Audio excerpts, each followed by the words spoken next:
Okay, welcome to vlog unboxing shoes. Here you go. Unboxing natin ang shoes.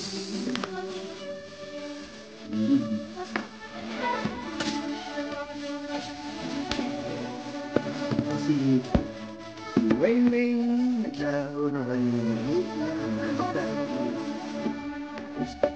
natin.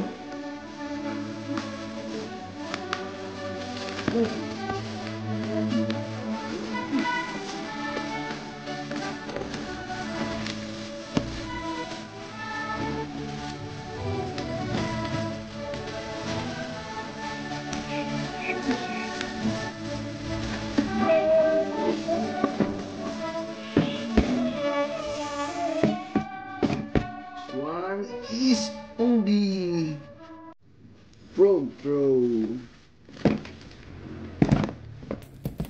Duke colorway. Ako siya. Box pa lang guys. Forma na. Kobe Bryant. Ayan po yung details niya. Ayan. Talagang from Nike Factory.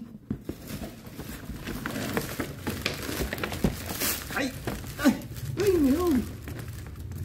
Ayan po. May free socks from Nike.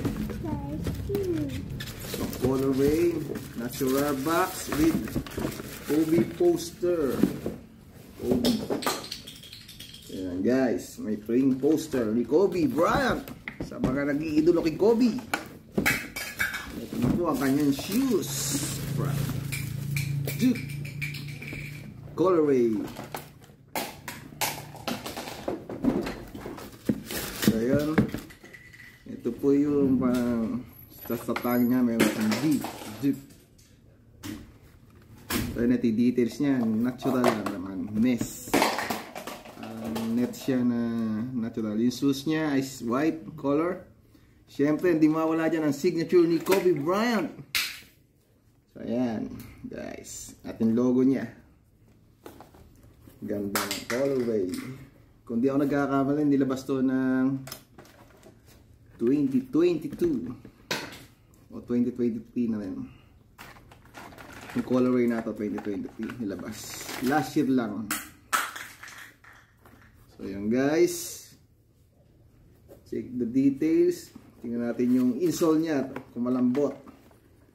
Dito po siya. Talagang malalaman nyo kung original siya. Kailangan na ilalabas yung insole ng sapatos ni Kobe Bryant. Snug fit po siya. Pag size kayo ay 9, 10 ang kukunin nyo. Pag 10 kayo, 11 ang kukunin nyo. So yan guys, check the details of Kobe Bryant shoes. Kobe 8 front lang. So guys, thank you very much.